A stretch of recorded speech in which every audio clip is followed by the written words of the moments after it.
말씀 마태복음 28장. 우리 모두가 잘 아는 본문입니다. 마태복음 28장 1절부터 7절까지 말씀을 보겠습니다. 마태복음 28장 1절부터 7절입니다.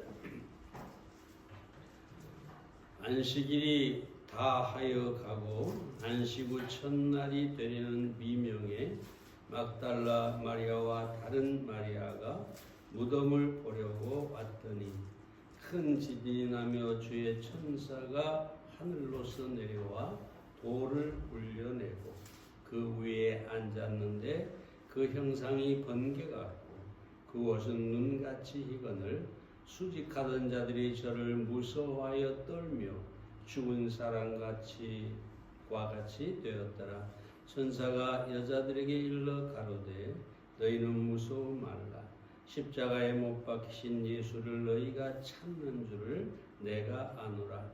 그가 여기 계시지 않고 그의 말씀하시던 대로 살아나셨느니라. 와서 그의 누우셨던 것을 보라. 또 빨리 가서 그의 제자들에게 이르되 그가 죽은 자 가운데서 살아나셨고 너희보다 먼저 갈릴리로 가시나니 거기서 너희가 배우리라 하라. 보라 내가 너희에게 일렀느니라 하거늘.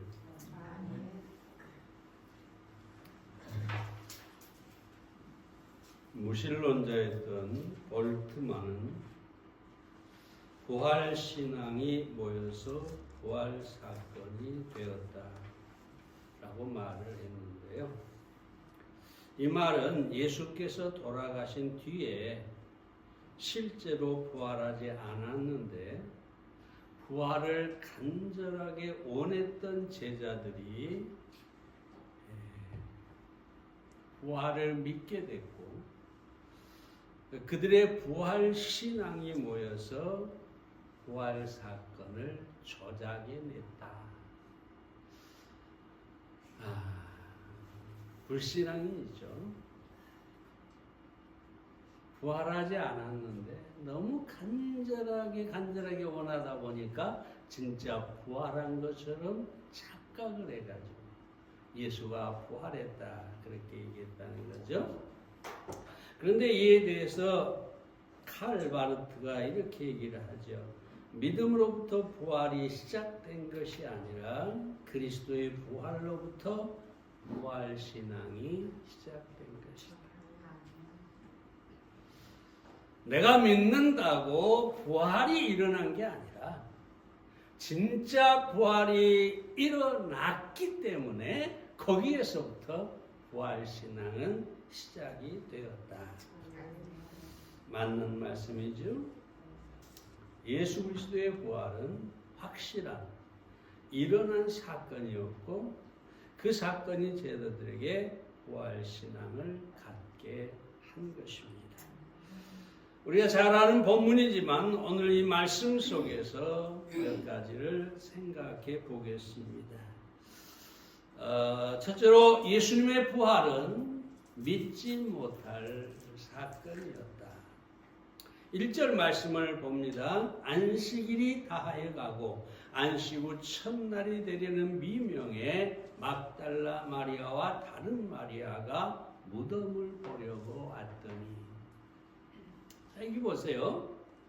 이 막달라 마리아와 마리아는 살아나신 예수님, 부활하신 예수님을 보려고 온 게 아니라 무덤을 보려고 왔다. 다시 말하면 무덤 속에 있는 예수님의 시체를 보려고 왔다.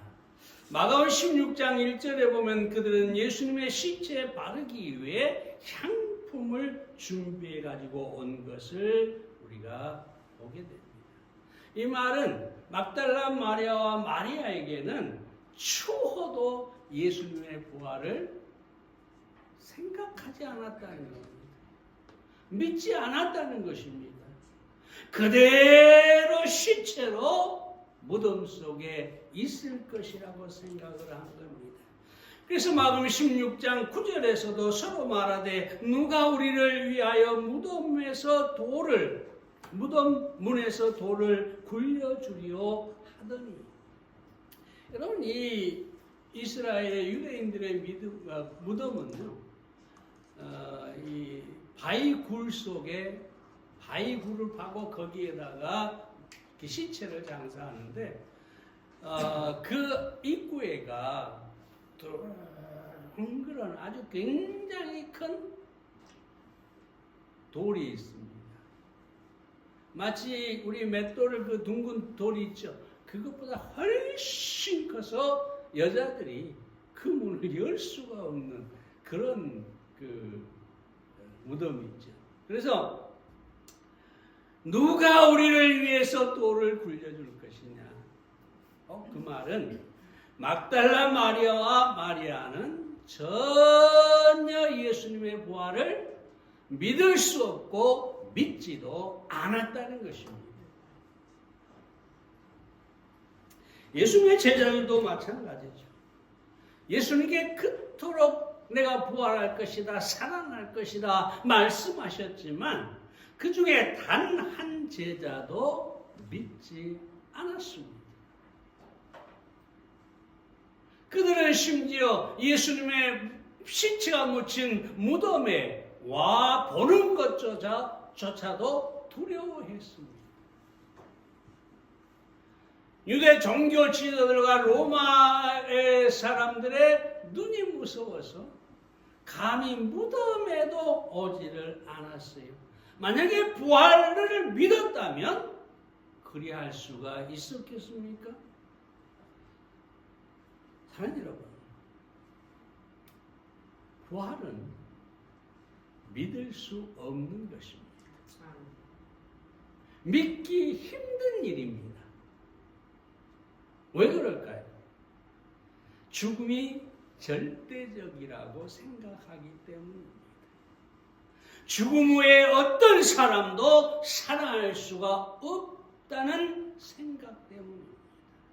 인류 역사 가운데 죽었다가 다시 부활한 사람, 가끔 죽었는데 살아났다 이런 사람이 있습니다만 그런 것이 아니라 살아서 영원히 존재하는 그런 사람은 단 한 사람도 없었습니다.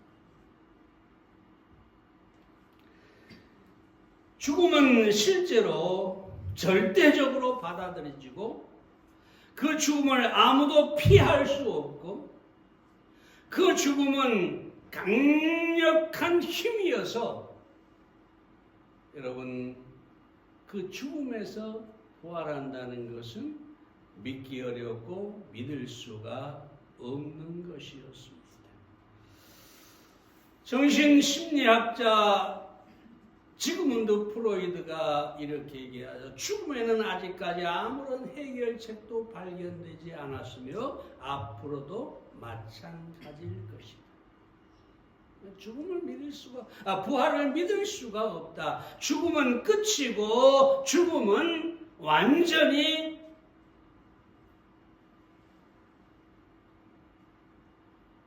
사라지는 것이다.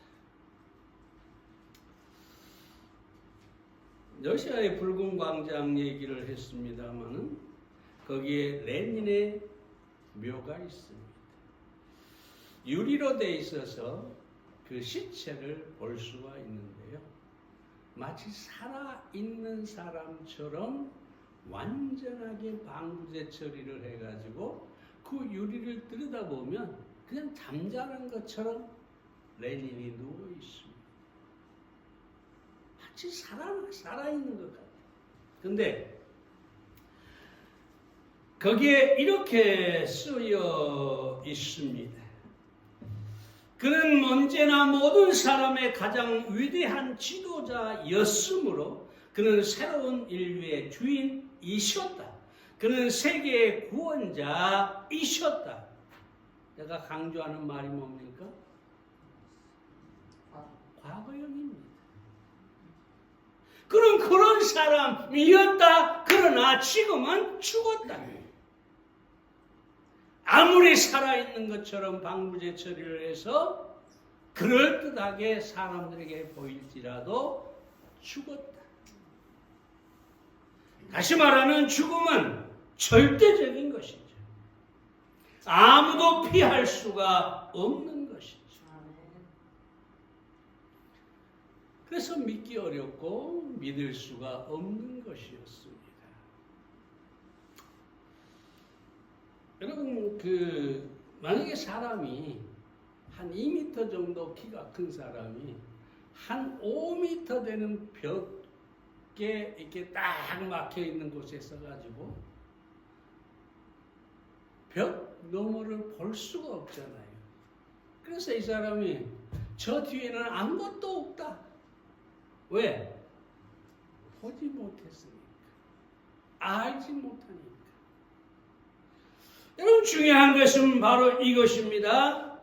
이 5m 벽, 이것은 인간의 이성이고 절대화된 경험이죠.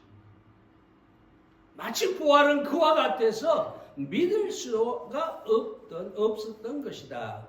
그래서 막달라 마리아와 마리아는 예수님의 시체에 바르기 위해서 향품을 가지고 무덤을 향해서 가고 있었다는 것입니다.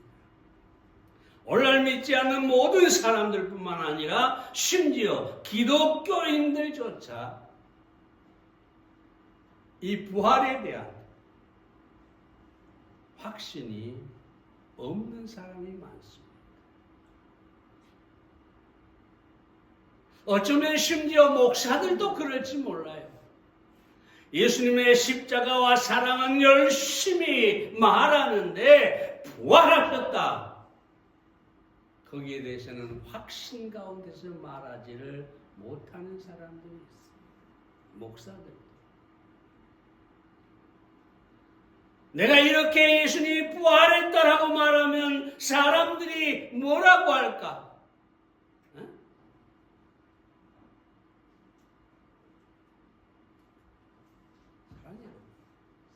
우리는 다른 사람이 뭐라고 하든 예수 그리스도가 부활하셨다.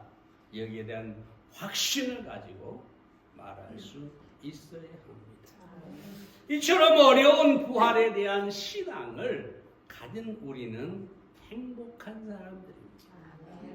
그렇죠? 믿을 수 없는 것, 믿기 어려운 것을 내가 하나님의 은혜로 믿었으니 내가 가진 이 믿음은 정말로 보배로운 것입니다. 복된 것입니다.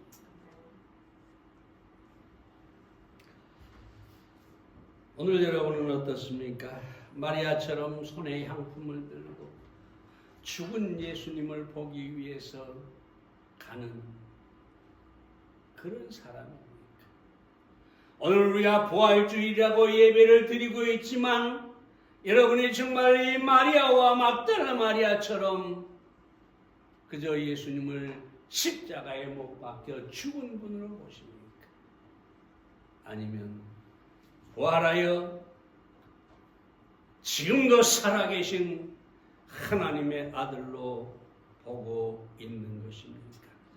정말 여러분 추호의 의심도 없이 예수께서 부활하셨다 하는 믿음을 가지고 사시기 바랍니다. 두 번째로 예수님의 부활은 하나님의 기적입니다. 5절 6절 말씀을 봅니다. 천사가 여자들에게 일러 가로되 너희는 무서워 말라. 십자가에 못 박히신 예수를 너희가 찾는 줄을 내가 아노라. 그가 여기 계시지 않고 그의 말씀하시던 대로 살아나셨느니라. 와서 그의 누우셨던 곳을 보라. 안식 후 첫날 미명에 부활 사건이 일어났습니다. 천사들이 무덤에 돌을 굴려내고 그 안에 죽으셨던 예수께서 다시 살아나셨습니다. 사단은 어떻게 하든지 간에 예수님의 부활을 희미하게 하거나 믿지 못하게 하려고 합니다.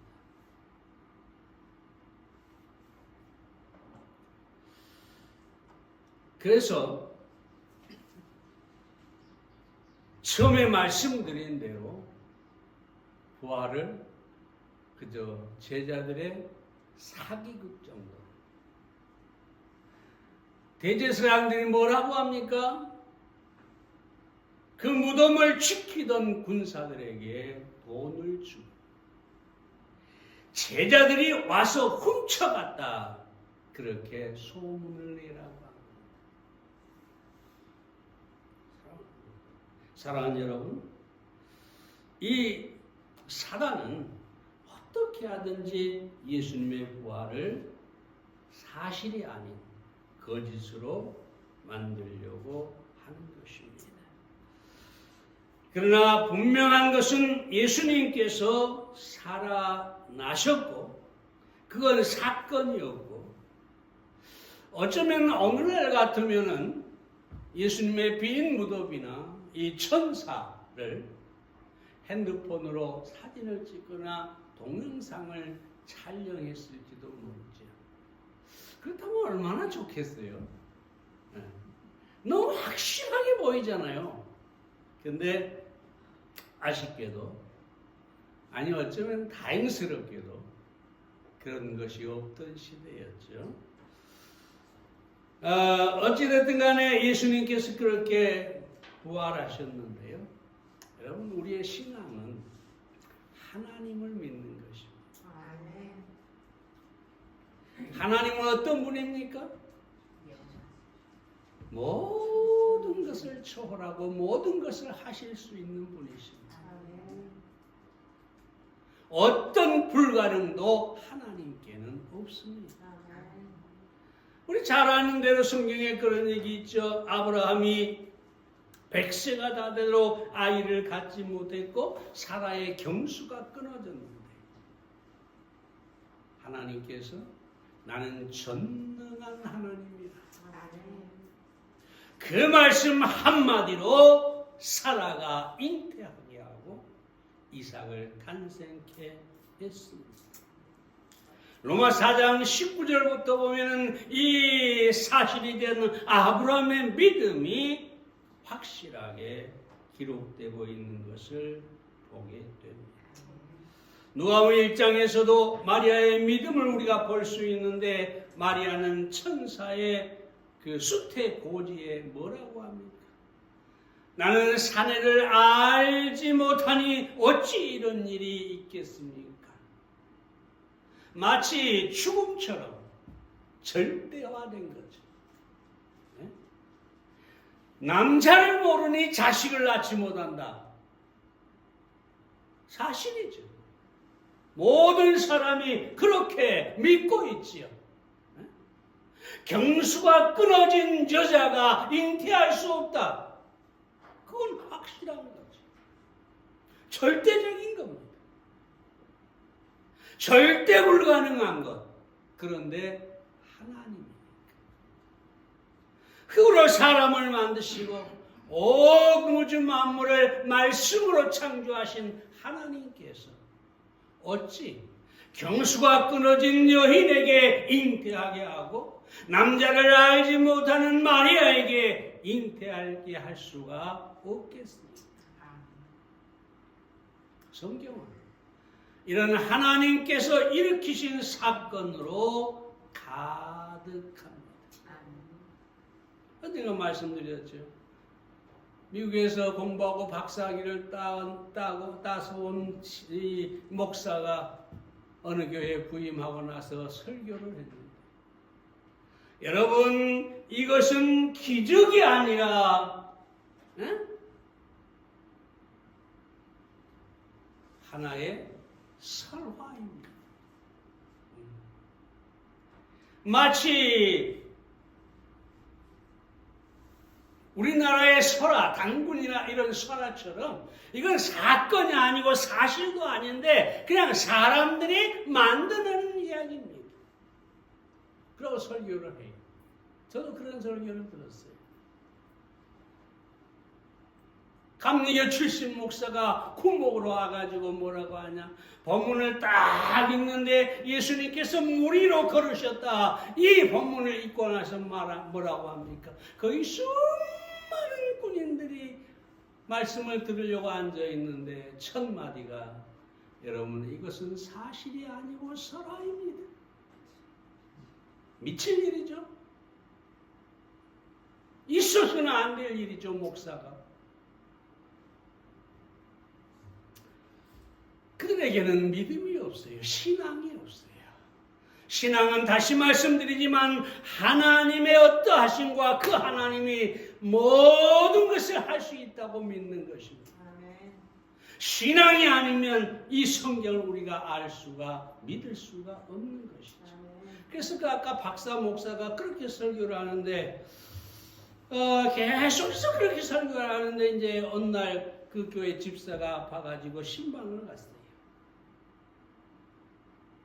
마치 목사가 성경을 안 가지고 갔네. 그런 목사가 성경 가지고 가겠습니까? 그러니까 집사님은 성경 좀 가져오라고 하세요.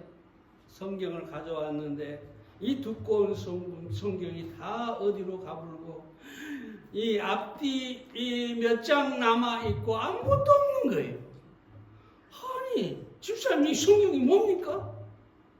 그러니까 하는 얘기가 제가 교회를 다니면서 목사님이 이것은 하나님 말씀이 아닙니다. 이건 설화입니다. 이것은 신화입니다. 이렇게 할 때마다 그걸 다 찢어냈더니 성경이 이렇게 되버립니다. 자, 여러분. 신앙. 하나님께 대한 믿음이 없이는 신비한 기적은 어떤 것도 일어날 수가 없습니다. 오직 믿는 자에게만 기적은 일어날 수가 있다는 것을 아시기를 바랍니다. 그 믿음이 기적을 사건으로 만들고 우리로 하여금 더 큰 믿음을 가지고 살아가게 한다는 것을 아시기 바랍니다. 여러분의 성경을 읽으면서 어떤 신비한 사건들, 기적들이 있으면 아멘 하시고 여러분에게 필요한 기적이 있으면 내게도 이렇게 이루어 주시옵소서.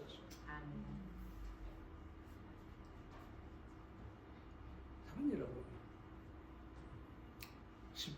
십자가와 부활은 확실한 사건입니다. 마지막 세 번째로 예수님의 부활은 전해야 할 소식이었습니다. 7절 말씀 봅니다. 또 빨리 가서 그의 제자들에게 이르되 그가 죽은 자 가운데 살아나셨고 너희보다 먼저 갈릴리로 가시나니 거기서 너희가 배우리라 하라. 보라 내가 너희에게 일렀느니라.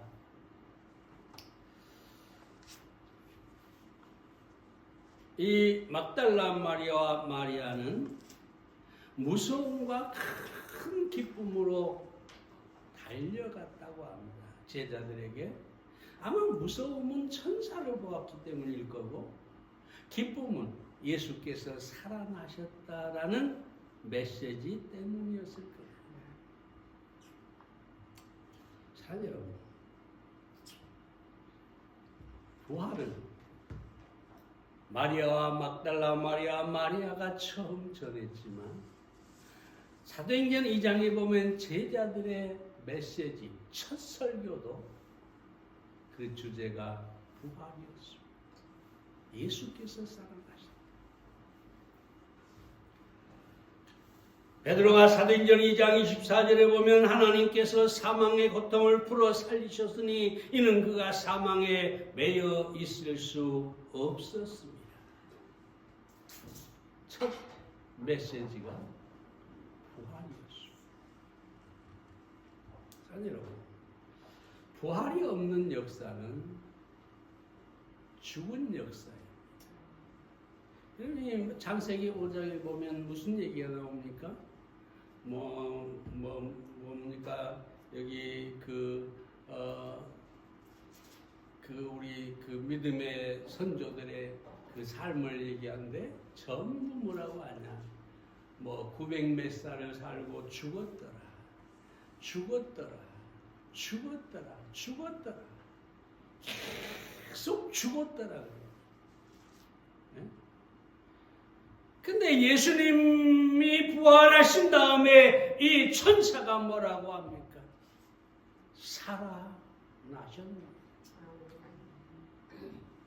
죽었다가 아니라 살았다.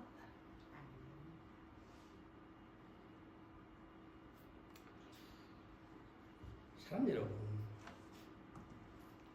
예수님의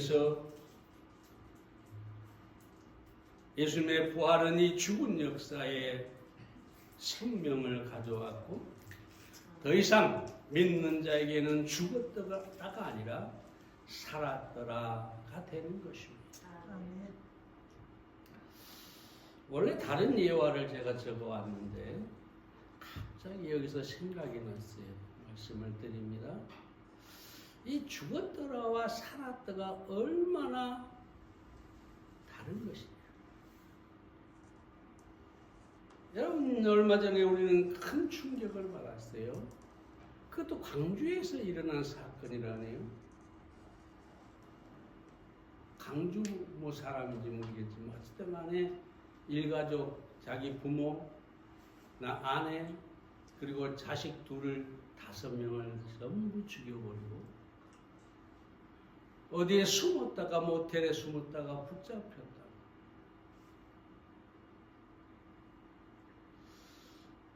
무슨 부동산 아니면 아파트 분양 이런 쪽에 뭘 했던 모양인데 자세히는 모릅니다만 중요한 것은 5명이 죽고 그는 구속된 것을 우리가 잘 압니다. 왜 그럴까요? 죽었더라. 믿지 않는 이 세상의 사람들은 이미 죽었고 그래서 죽은 행위만 하게 되는 것입니다. 얼마 전에 목사님들이 오셔가지고 식사를 하게 됐는데 한 목사님이 이런 얘기를 하더라고요. 자기 교회 저 서울 쪽에서 사업을 하다가 부도가 나가지고 모든 것을 다 잃어버리고 이 목포에 왔대요. 신앙도 식어버리고 정말 마치 죽은 사람처럼 됐다는 거죠. 모든 것을 포기하고 내려왔는데 그 목포교회 와가지고 무엇을 보았느냐? 제가 쓴 풍성한 삶 큐티를 본 거예요. 그걸 가지고 가서 날마다 큐티를 한 거예요. 그분의 간증이 그렇게 날마다 큐티를 하고 주님과 동행하다 보니까 자기의 신앙이 회복이 되더라고요. 지금 당장 눈앞에는 모든 것을 잃었으니까 여전히 그대로인데 그의 마음은 살아났다는 거죠. 그래서 이분이 하루는 간증을 하는데 자기가 거기에 와서 모든 걸 잃었지만 엄청난 이런 그 기회를 잡게 됐대요.